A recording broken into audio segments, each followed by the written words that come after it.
Olá, meus colegas, tudo bem com vocês? Hoje, mais uma vez, estou aqui para falar sobre a dor com vocês, né? Como manejar a dor. Dor é uma queixa muito frequente. Vocês, praticamente nas atividades práticas, clínicas, diárias, vocês vão estar lidando em algum momento com a dor, né? Então, é importante que vocês saibam manejar a dor. Então, hoje nós vamos conversar sobre isso. A definição da dor. O que é dor? Dor é uma experiência sensorial ou emocional. Então, dor não é apenas coisa física, mas é também, você também pode definir como dor, né, algo desagradável, mas do lado mais emocional das coisas, né? Associadas a uma real ou uma potencial lesão tecidual, tá bom? Então, não necessariamente quando a pessoa tem dor, já é uma lesão definida. Não, às vezes é um potencial a ter a lesão, tá bom? É um indício de que possa ter uma lesão grave. Tá bom? Então, é assim que a gente define a dor, tá bom? A dor, na verdade, pode ser dividido em dor aguda, né? E dor crônica.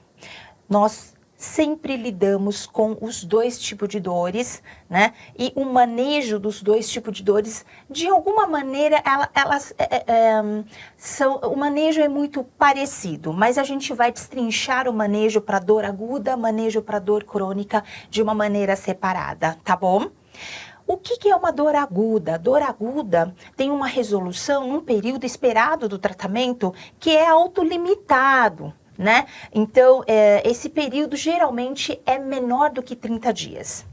Uma dor crônica, ela persiste, além da expectativa da resolução. E é considerada por si só uma dor crônica, por si só já é considerada uma doença. E geralmente ela se estende a mais de 30 dias. Dependendo da classificação, ela tem uma extensão de pelo menos de 3 a 6 meses, né, de período. Por isso que você chama ela de dor crônica. Vamos começar falando sobre dor aguda. A dor aguda, ela precisa ser realmente resolvida no momento que aparece. Por quê? Porque ela tem alto risco para cronificação, né? Então, ela pode cronificar dependendo da etiologia dela, dependendo do tipo dela, né? Dependendo da idade do paciente, como é que o estado psicológico do paciente está, né? Dependendo da genética do paciente, né? E vários outros fatores. O importante aqui é sempre tratar, né, imediatamente para reduzir o risco de cronificar, né? A gente sabe que o risco de cronificação é bastante alto, né? De uma dor aguda transformando numa dor crônica. Por isso que temos que entrar incisivamente para tratar esta dor aguda, tá bom? E para tratar de maneira mais eficiente, nós temos que avaliar a intensidade e o tipo da dor, porque a depender da intensidade e do tipo da dor, nós tomamos um manejo diferente, uma conduta diferente, né? Dependendo da intensidade e o tipo da dor, tá bom? Então, vamos olhar primeiro como avaliar a intensidade. Eu acho que isto não é algo difícil, né? Nós podemos avaliar a intensidade através daquela escala de 0 a 10. Normalmente, né, a gente utiliza bastante no dia a dia, né? Para paciente estar avaliando de 0 a 10, quanto você daria, né? Sendo 0, sem dor, sendo 10, a dor máxima, qual é a nota que você dá para a dor? Isso a gente faz no dia a dia, né? E com essa escala, né, ou a escala das carinhas, né, que vocês podem ver aqui no slide, essa escala das carinhas, geralmente a gente utiliza mais para crianças, né, que ainda não tem aquela ideia de abstrair, né, o número, correspondendo um número correspondendo à dor, né? Então é um pouco mais difícil para eles. Então essas carinhas, na verdade, a gente utiliza mais para as crianças. Mas para uma pessoa que tem um mínimo, né, de capacidade de abstração, a pessoa consegue, né, te dizer mais ou menos o número da dor que a pessoa está sofrendo, está sentindo. E através dessa escala da dor, a gente consegue classificar esta dor como uma dor leve, ou uma dor moderada, né, ou até uma dor intensa, ou extremamente intensa, né? Como para tratar a dor a gente precisa saber da intensidade, primeiramente, né? Então é importante que vocês usem a escala para esta avaliação, né, da dor, da intensidade da dor. E o tratamento baseado na intensidade da dor é mais ou menos este fluxograma. Claro, o fluxograma é apenas para orientar, né, a nossa conduta, mas em alguns momentos nós podemos estar variando, tá? Mas a base do fluxograma, você usa esta base deste fluxograma baseado realmente na intensidade. Então, se você avaliou o paciente e o paciente está com uma dor aguda de uma intensidade leve, né? Você pode estar utilizando um analgésico, né, comum que nós temos, basicamente um paracetamol, por exemplo, né? Ou você pode até estar utilizando, aqui no Brasil é permitido, dipirona, nessas dosagens, tá bom? Em alguns momentos, essas drogas de primeira linha não sendo eficaz, você pode usar isoladamente ou associado a um anti-inflamatório. Tá ótimo. E aqui vocês conseguem ver também que tanto a dipirona, por exemplo, quanto os anti-inflamatórios, você também pode estar usando pela via endovenosa. Para dor moderada, então aqui vocês estão vendo que pode também utilizar dipirona, né? Ou usar associado ao anti-inflamatório, né? Isso tanto VO quanto EV, né? E aqui, sendo a dor mais moderada, a via de administração mais recomendada aqui já deveria ser EV, tá ok? Agora, se o paciente melhorou, perfeito, parou, né?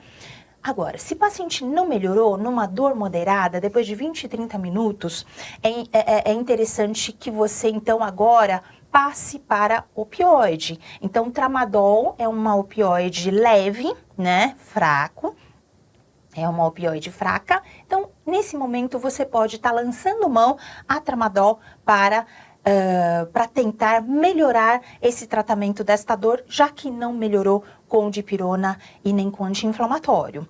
E se depois de 20 a 30 minutos, mesmo com tramadol, não teve a melhora, aí sim você pode estar usando um opioide mais forte, né? Talvez aqui uma morfina, tá bom? Como sugestão.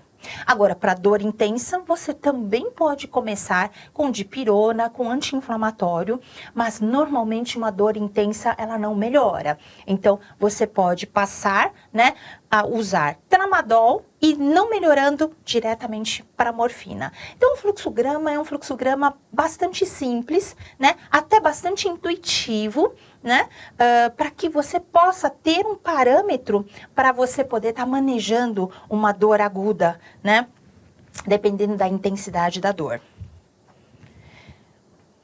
Ainda na avaliação da dor aguda, nós podemos também avaliar o tipo da dor, né? Porque dependendo do tipo da dor, nós temos alguns medicamentos que nós utilizamos que são melhores, né, que vai ter uma eficácia maior, e outros remédios que a gente utiliza para dor, né, dependendo do tipo da dor, não vai ter essa eficácia. E aqui a gente quer exatamente trazer essas informações para que vocês também tenham esses dados para, na hora de tratar a dor, se basear, tá bom? Para você poder ter uma melhor efetividade no tratamento da dor, principalmente na dor aguda, né? Então, vamos ver o tipo da dor. O tipo pode ser visceral, né? E pode ser somática. A visceral, um exemplo aqui, dor de estômago, né? Uma gastralgia, por exemplo, é uma dor visceral, uma dor nociceptiva, né? A dor somática, ela pode, por exemplo, ser uma contusão muscular, né? Ela também se classifica como uma dor nociceptiva, tá? Temos dores neuropáticas também, né? Que envolve nervos periféricos, né? Por exemplo, numa neuropatia diabética, né? Ela, por exemplo, este tipo de dor, né, ela responde pobremente a analgésicos comuns, então responde muito mal a dipirona, a paracetamol, inclusive ela responde também ruim, né, de uma maneira ruim a anti-inflamatórios comuns, né, até opioides fracos. Então, quando é uma neuropatia, uma dor neuropática, esses analgésicos comuns, né, anti-inflamatórios, opioides fracos, não tem uma eficácia muito boa, né? Geralmente é necessário o uso de corticoide. Então, quando você suspeita de uma dor neuropática, lembre-se de que você pode estar utilizando corticoide para potencializar o seu tratamento. E pode ser misto, né? O tipo de dor aguda pode ser misto. Então, pode ter tanto o componente nociceptivo, né? Quanto o componente neuropático, né? Aliás, é o mais comum, tá? Por exemplo, numa radiculopatia, né, onde nós temos uma compressão, né, de nervo associada a uma dor, né, de estruturas musculoesqueléticas, né? Nós temos dores oncológicas também, que geralmente são mistas, né? Então, para esse tipo de dor, você traz na lembrança de que além dos analgésicos, além dos anti-inflamatórios, opioides, talvez você tenha que entrar com corticoide para resolver o componente neuropático, tá bom? Da dor. E como é que a gente trata, né? Naquele fluxograma eu já falei de alguns medicamentos para vocês, então aqui é quase que uma revisão apenas, né? Então, o importante aqui é sempre lembrar que para tratar a dor, nós utilizamos menor dose necessária para tratar.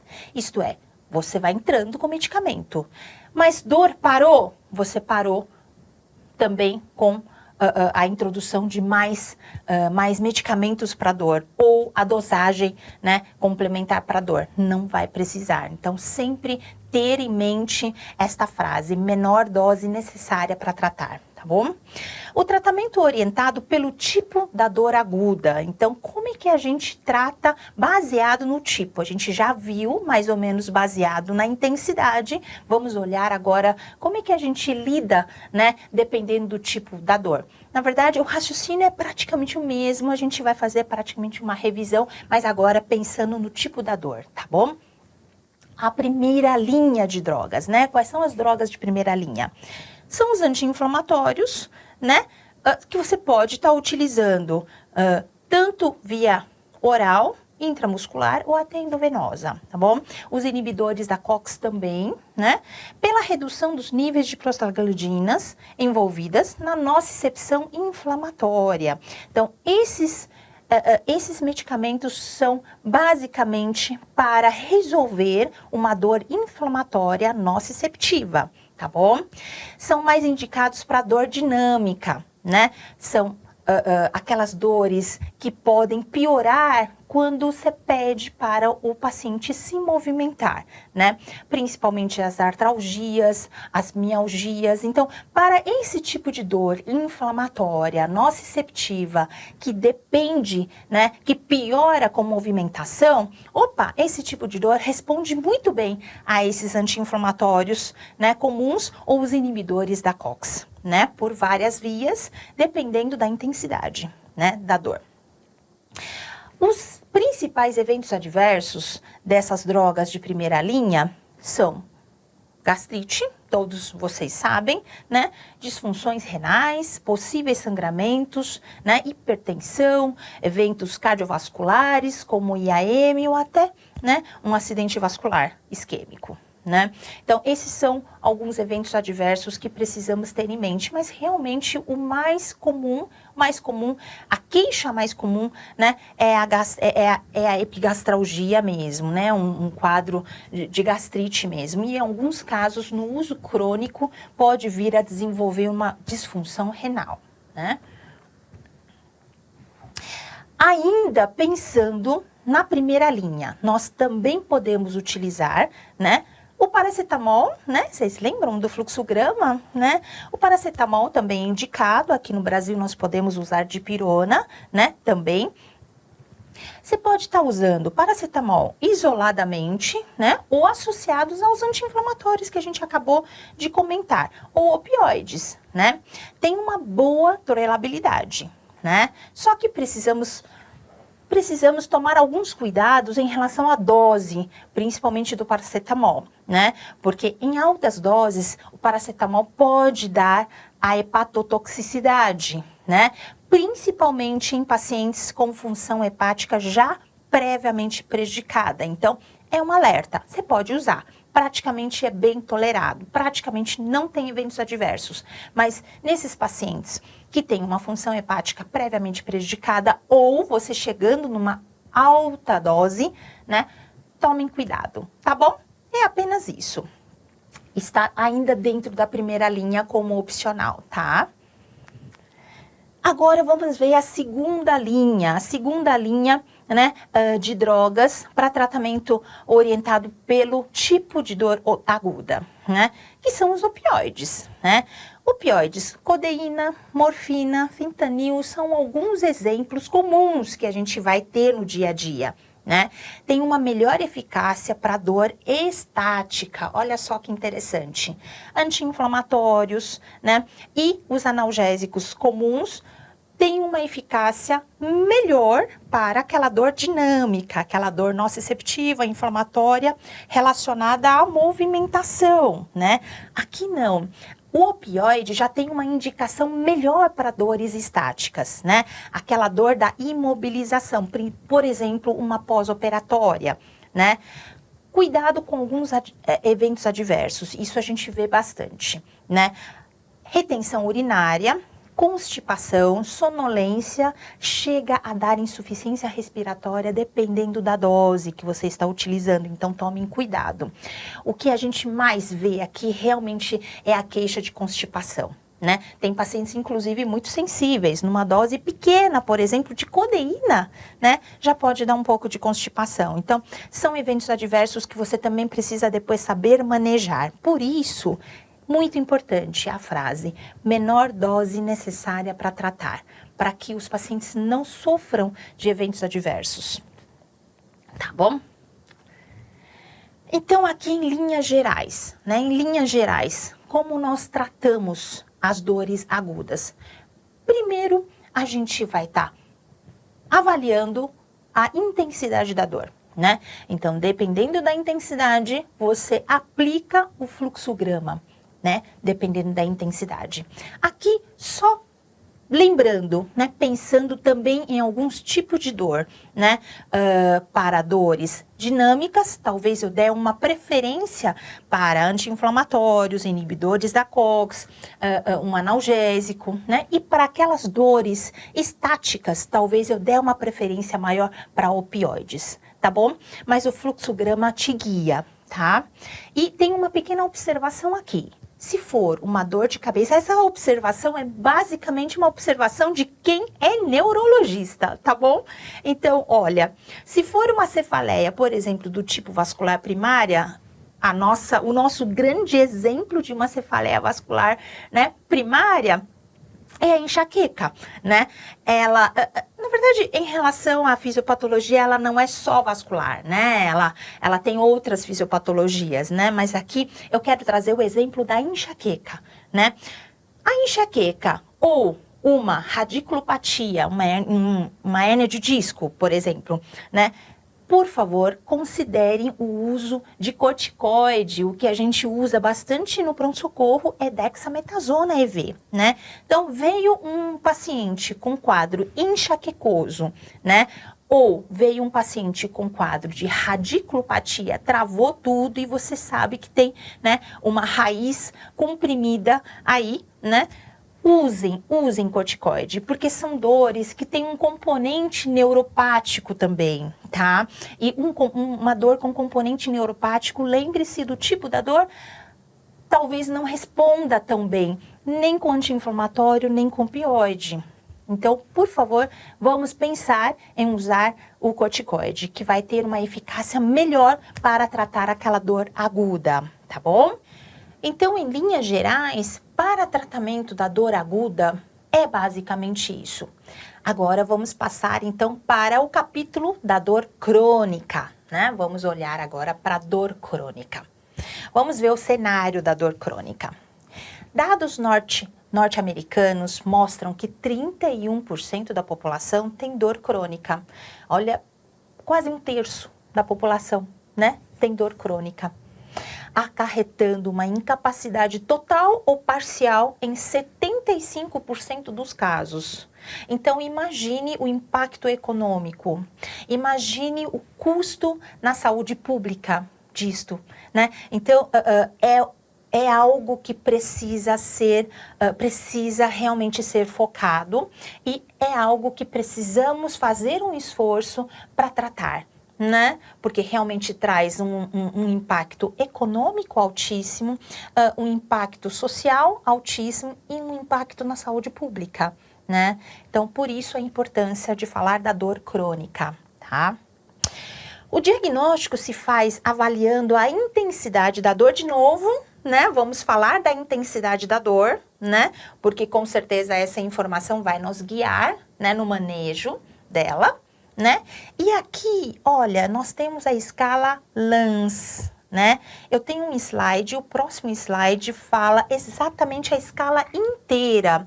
Eu não vou entrar em detalhes, porque vocês vão ver a escala, vocês vão até se assustar, demora uns 15 minutinhos para você aplicar a escala inteira, né? Mas é extremamente importante aplicar esta escala. Por quê? Porque esta escala vai nos dar uma noção que tipo de dor eu estou lidando. E essa informação do tipo de dor, como na dor aguda também, é importante você saber que tipo de dor o seu paciente está sofrendo, porque isso vai te guiar na sua conduta.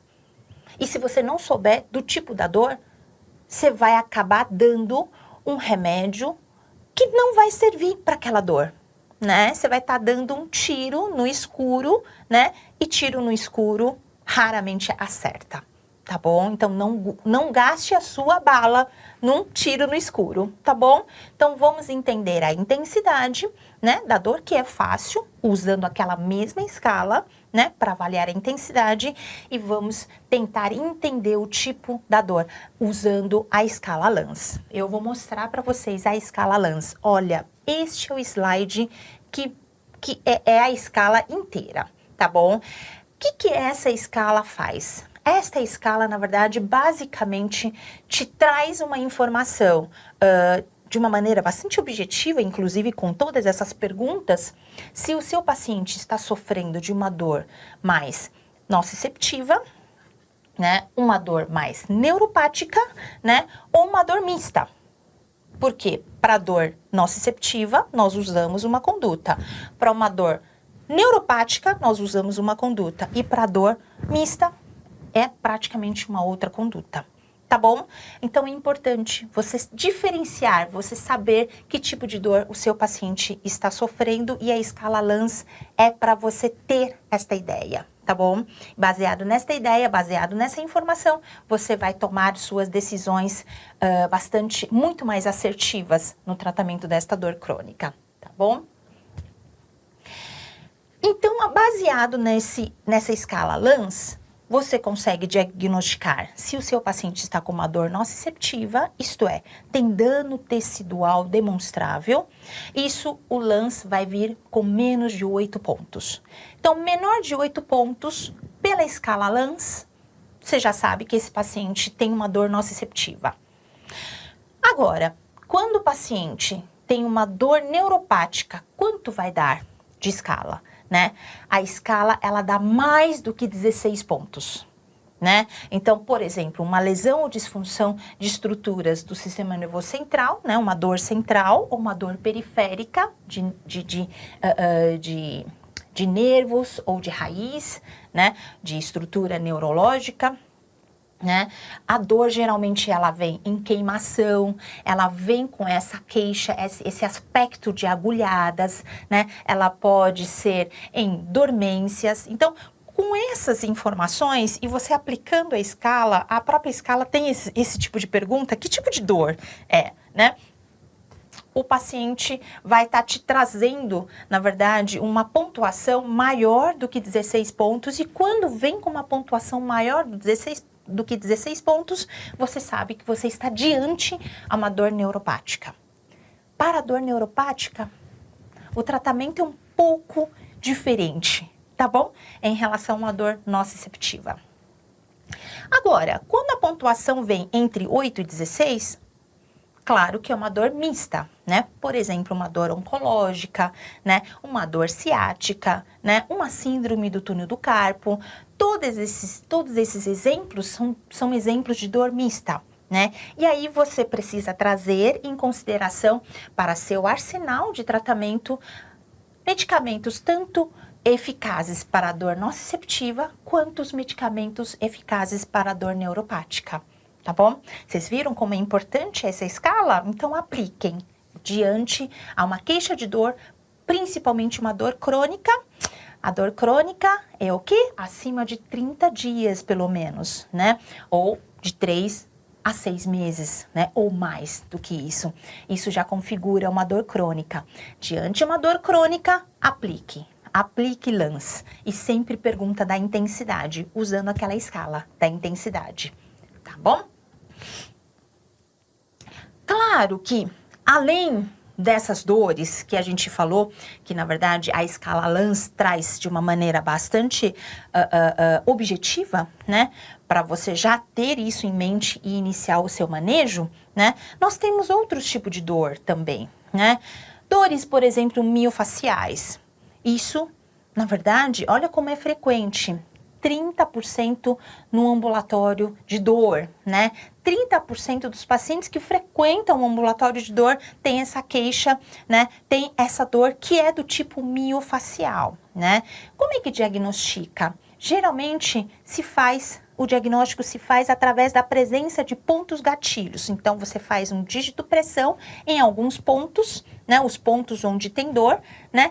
E você consegue provocar aquela dor ou você consegue trazer uma característica de que a dor, além de ser local, ainda tem uma irradiação, né? E aí você diagnostica uma dor miofacial, né? Outros tipos de dor também, olha, fibromialgia. É difícil a gente classificar a fibromialgia numa dor nociceptiva, é uma dor neuropática, é uma dor mista, né? Ela é difícil, né? Então, por isso que ela está classificada como um outro tipo de dor, né? Como, por exemplo, na miofacial, né? Talvez elas tenham outros componentes além da nociceptiva, neuropática, talvez um componente até psicossomática, né? Então, a fisiopatologia dessas dores, que são mais difíceis de você classificar de uma maneira mais objetiva, devem ter outros componentes, né? Que a gente ainda não entende muito bem, né? Mas a fibromialgia ocupa 8%, né? 8% da população que frequenta um ambulatório de dor. Então, é uma taxa alta também, né? Então, esses pacientes apresentam fadiga, apresentam distúrbio do sono, tem outras coisas, né? Não é só uma dor, né? Parece uma síndrome, um pacote de um monte de queixas, né? Então, fadiga, distúrbio do sono, disfunção cognitiva, esquecimento, déficit de atenção, né? Então, é muito maior, muito além da dor em si, né? Episódios depressivos, tem coisas psiquiátricas junta, né? Por isso que é difícil classificar, né? Então, para diagnosticar fibromialgia, além de você já ver um quadro que passa, né? Que é além da dor em si, né? Você consegue identificar pelo menos 11 pontos dos 18 pré-determinado, né, no protocolo para diagnosticar a fibromialgia, você identifica dos 18, 11 pontos positivos, né, que a gente chama de trigger points, né? Aqui são os pontos musculares dolorosos. Então, aqui nós temos um mapinha, né, das localizações desses principais pontos. Se você conseguir identificar 11 ou mais pontos, né, são pontos positivos, dolorosos, dentro desse mapa dos 18 pontos, você está diante de um paciente com fibromialgia, tá bom?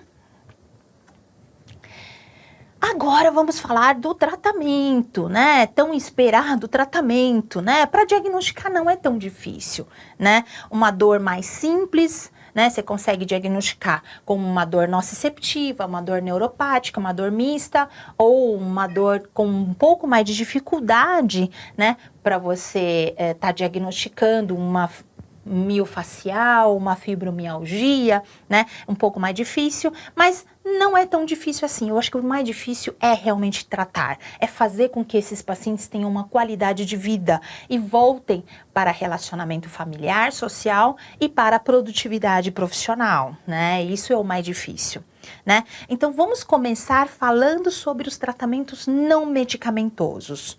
Isso serve para todas as dores crônicas, tá bom? Então, para todas as dores crônicas, indiquem, por favor, prática regular de atividade física, né? Isso para todas, né? Terapia cognitivo-comportamental, porque muitas dessas dores, mesmo sendo dores simples, né? Elas podem realmente trazer, elas podem estar associadas ao longo do tempo, da evolução desta dor, começa a associar a componentes emocionais e isso é uma retroalimentação para piorar a dor. Então, uma terapia cognitivo-comportamental é extremamente importante, né? Para aquelas dores mais nociceptivas, talvez uma massagem funciona muito bem, uma reabilitação, né? Um calor local, principalmente para as dores musculares ou nociceptivas, né? A acupuntura funciona muito bem, o agulhamento a seco naqueles pontos gatilhos, né, para dores miofaciais, né, funciona muito bem. Então, todas essas possibilidades são possibilidades não medicamentosas e funciona para praticamente todas as dores crônicas, com alguma ressalva especial, né, para algumas terapias específico para dores musculares nociceptivas e outras terapias com uma eficácia maior para miofacial, por exemplo, né? E sempre pensar num tratamento coadjuvante, além do tratamento focado para dor, com indicação para tratar a dor, né? Não esqueçam dos antidepressivos quando houver qualquer componente emocional, psicológico, psiquiátrico, tá? Então, não esqueçam que é importante estar associando, senão serve como um gatilho para ciclo vicioso, né? De dor sendo piorado por um quadro emocional, né? E aí, a dor piorando, piora o quadro emocional e vira um ciclo vicioso. Isso precisa ser cortado com antidepressivo, né? E o relaxante muscular, principalmente para aquelas dores que traz o componente de tensão muscular também. E você sabe que também é um ciclo vicioso, né? Quando tem dor, pode gerar tensão.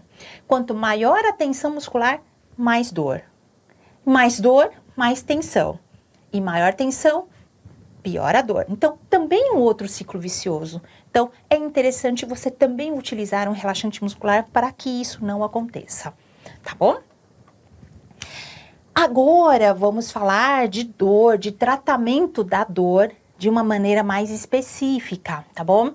Eu acho que todos vocês conhecem a escala analgésica da Organização Mundial da Saúde. Eu acho que isso, né, é até repeteco para vocês, né?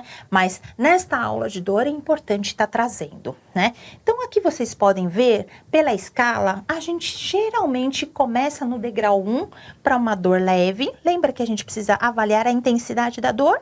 Né? Mesmo sendo uma dor crônica, você vai avaliar a intensidade. E dependendo da intensidade, você pode estar utilizando apenas um analgésico ocasional, né? Um anti-inflamatório, se necessário, sempre menor dose para tratar, tá bom? Então, você pode estar utilizando essas possibilidades terapêuticas. Para uma dor mais moderada, você já pode começar de novo, ocasionalmente, se necessário, né? Opioides fracos. Pode estar associado a anti-inflamatório, analgésicos, ok, né? Mas sempre na menor dose para tratar a dor, né? Menor dose necessária, tá bom? Isso para dor moderada. Para uma dor mais intensa, nós já podemos utilizar um opioide mais forte, né? Associada a analgésicos, anti-inflamatórios, que na verdade a gente traz desde uma dor leve, tá bom? Aqui só alguns exemplos, né? Opioides fracos, codeína, tramadol, né? Opioides mais fortes, morfina, oxicodona, metadona, fentanil, né? Fentanila, hidromorfina. Então, esses medicamentos todos, né? Fazem parte do grupo de opioides mais fortes. E vocês sabem quando vocês podem estar lançando mão a esses opioides, né? Mais fortes. A gente vai falar um pouco, né, do degrau 4, né, mais para frente, mas aqui só para pincelar, né, para a gente começar, né, a pensar. Se o paciente não melhorar, já chegou no degrau 3 e o paciente ainda tem queixa, né, o que fazer, né? Então, tem a possibilidade do degrau 4, que inclui opioides fortes, analgésicos, anti-inflamatórios, todos aqueles que a gente utiliza até o degrau 3, né? Mas aqui a gente tem algumas possibilidades de fazer alguns procedimentos intervencionistas que a gente vai comentar mais para o final da aula, tá bom? Então, falando propriamente, o tratamento propriamente dito, né? Vamos falar para dor neuropática. No slide anterior, essa escala analgésica da Organização Mundial da Saúde, ela tem uma eficácia melhor para a dor nociceptiva e mista, tá bom? Agora vamos olhar, né? Eu como neuro, a gente vai olhar para a dor neuropática, por isso que eu falei propriamente dita, né? Mas não desmerecendo, né? A dor nociceptiva ou mista, né? Mas a dor neuropática já é algo um pouco mais complicado de tratar, né? Sempre associada aos tratamentos não medicamentosos e adjuvantes, se necessário. Né? Quando eu comento que ela já é um pouco mais difícil de tratar, é justamente porque a dor neuropática, ela sempre está associada, né, a outras características, não de dor em si, né? Por isso que é importante indicar esses tratamentos não medicamentosos junto, né? Se tiver que usar um tratamento adjuvante, por exemplo, um anticonvulsivante para estabilização do humor, né? Pensando na estabilização do humor, antidepressivo que trata realmente um quadro psiquiátrico, é extremamente importante. Tá bom? Então, aqui tem que pensar sempre na associação, tá? Do tratamento, dos medicamentos para o tratamento, né? E quando você está diante de um paciente com dor neuropática, normalmente a gente pede, né? Para ir utilizando as drogas nesta sequência. Então, eu vou falar na sequência, tá bom? Primeiramente, antidepressivo tricíclico, que pode ser uma amitriptilina ou uma nortriptilina, né? E hoje nós temos uma duloxetina também para estar utilizando, né? Não é exatamente um tricíclico, né? Mas tem uma eficácia razoável também para tratar dores neuropáticas, dores crônicas que tenha componente neuropático, tá bom? A duloxetina também, aqui abrindo parênteses, também é muito utilizada para as dores crônicas de fibromialgia, né? Então, essa seria a primeira opção, né, desta sequência.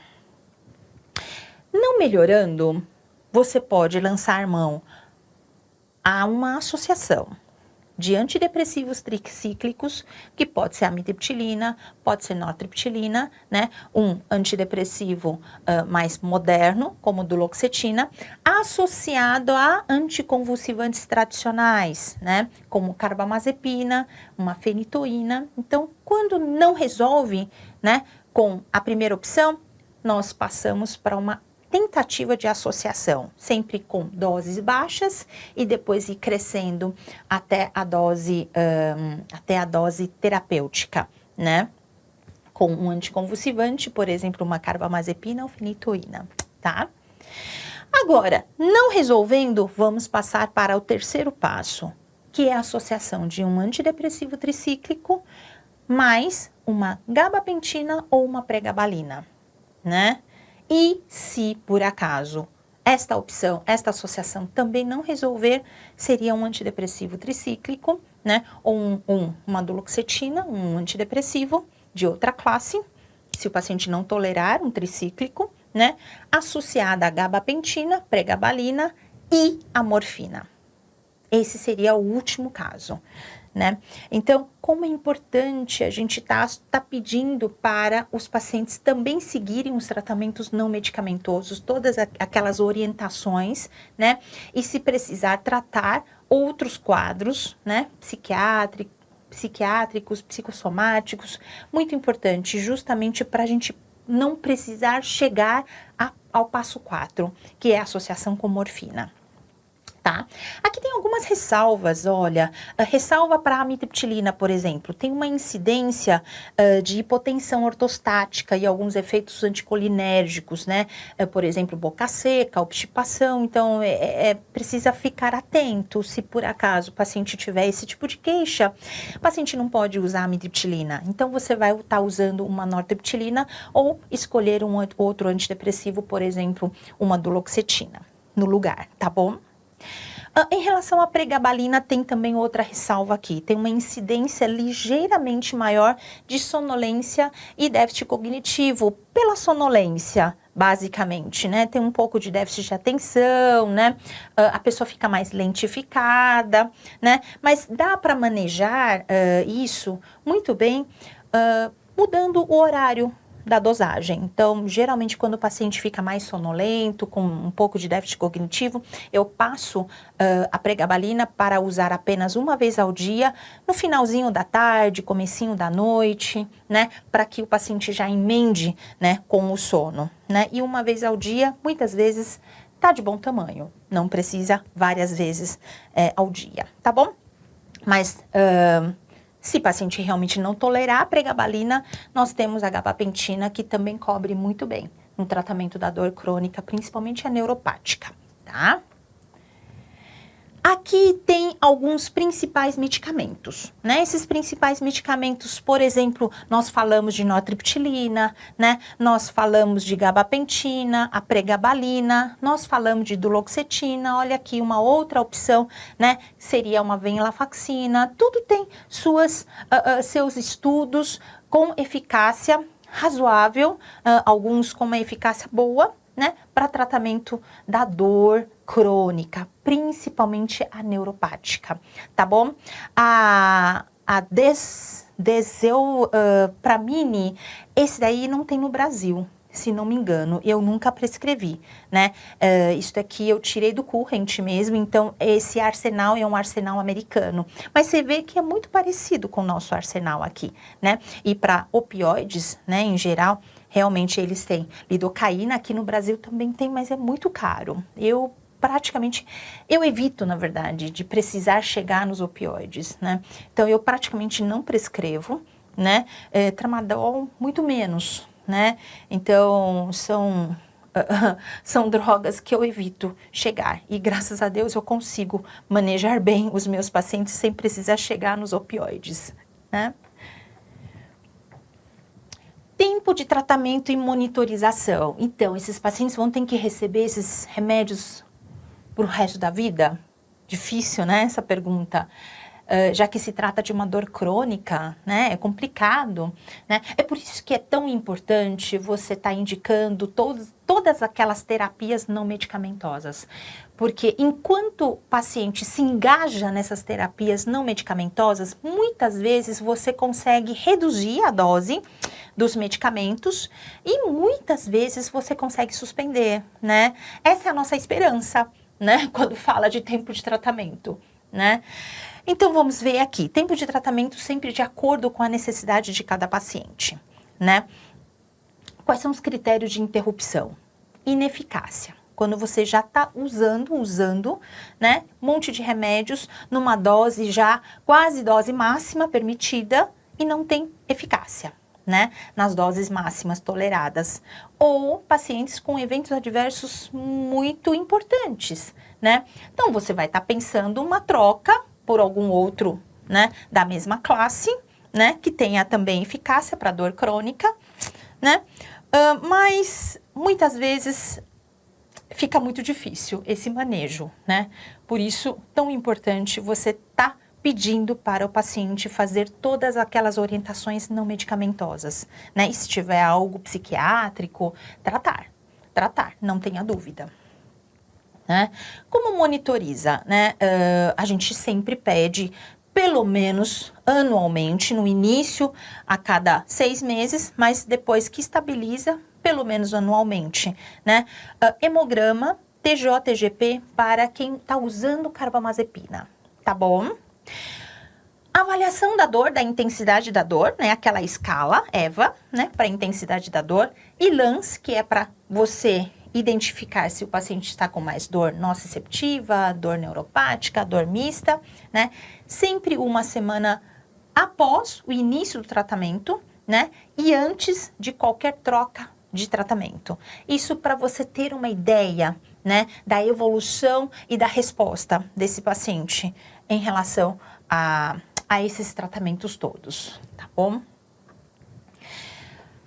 Agora vamos falar um pouco daqueles procedimentos intervencionistas. Lembra do degrau 4? Puxa, você já usou todas as possibilidades, né, de drogas para tratamento da dor. Você já chegou até o degrau 3 e esse paciente ainda não está do jeito que você gostaria, né? O paciente ainda reclama muito dessa dor. Nós temos alguns procedimentos intervencionistas para alguns casos específicos, não para todos, tá? Então, chegou no degrau 4 do escalonamento, o que fazemos? Quais são as opções? O que podemos fazer, né? Temos algumas técnicas neuroablativas, né? Que é realmente lesar o nervo, para que o paciente pare de sentir dor, principalmente isso para dor neuropática, tá? Ou algumas técnicas não ablativas, né? Apenas modula o funcionamento daquele nervo, também com intensidade, também com objetivo, a intenção de reduzir a dor, né? Então, vamos falar um pouco das neuroablativas, né? Você praticamente interrompe as vias nociceptivas por meios cirúrgicos, químicos ou térmicos, com o objetivo de lesar o nervo. Né? Você vai lesar o nervo que está causando dor, basicamente traduzindo, né? Então, você pode, por exemplo, usar uma neurólise química, né? Radiofrequência convencional ou pulsada, também na intenção de lesar o nervo, né? São alguns procedimentos que se indicam para casos muito específicos, né? Quando o caso tem um componente neuropático praticamente 100%. Né? E aí você identifica o trajeto, né? Qual é o nervo que está responsável pela dor e vai lá e lesa o nervo, né? Isso pode ser utilizado, por exemplo, só para dar um exemplo, uma neuralgia de trigêmeo, por exemplo, que não resolve com todas as medidas, né? Não invasivas. Então, indica-se uma técnica neuroablativa para o trigêmeo, tá bom? As técnicas não ablativas ou neuromoduladoras, né, tenta preservar o sistema nervoso, então não lesa, mas apenas tentar modular o funcionamento ou hiperatividade desse nervo, né? Trata-se de uma inibição dinâmica das vias nociceptivas, então você vai lá e inibe essa via, né, pela administração de opioides e outros fármacos, né? Você praticamente dá uma anestesiada, né, naquele nervo, né? Então, você pode fazer por via espinhal, né, ou por técnicas de estimulação, tá bom? Por exemplo, aqui, bombas de infusão intratecal, né? Vai de tempo em tempo soltando um analgésico, soltando um opioide, né? De alguns fármacos, né? Ou bloqueios anestésicos mesmo. Você entra com um agulhamento, leva o fármaco que tem essa ação analgésica e injeta, para que temporariamente meio que anestesia, né, essa via nociceptiva, essa via neuropática da dor, né? Tá bom? Então, isso são os procedimentos intervencionistas, né?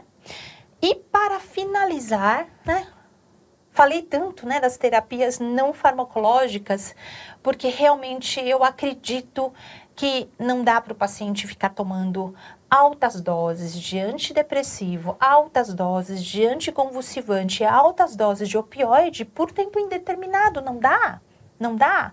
Então, qual seria a solução? Seria realmente que eles se engajem, né, das terapias não farmacológicas e não intervencionistas, né, de uma maneira muito mais natural.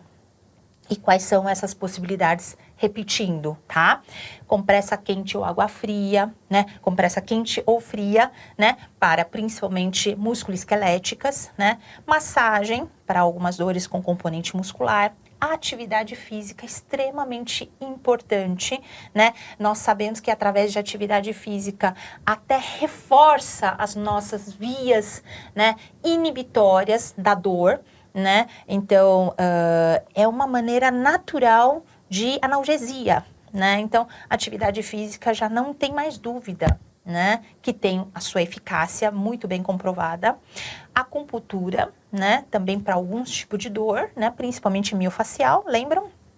Quiropraxia, né? Para alguns tipos de dor também funciona muito bem. Biofeedback também funciona muito bem. A autopercepção, né? Também funciona muito bem. Meditação e mindfulness também são técnicas que hoje estão descritos, tem inúmeros estudos mostrando a sua eficácia, né? Musicoterapia, super importante, também vários estudos. Terapia cognitivo-comportamental, né? Já comentei antes. Psicoterapia, terapia em grupo, grupo de apoio, né? Etc. Então, é extremamente importante você tentar engajar esses pacientes com dor crônica nessas terapias não farmacológicas e se tiver alguma outra comorbidade junto, independente se é comorbidade clínica que pode estar potencializando essa dor, uma comorbidade psiquiátrica potencializando essa dor, né? Vamos entrar com tratamento também dessas comorbidades de uma maneira eficaz, para que a gente diminua essa potencialização da dor crônica, né? Então, eu acredito que hoje é isso, né? Espero que eu tenha entregue uma boa parte de informações, né? E bom estudo para vocês. Até a próxima. Obrigada.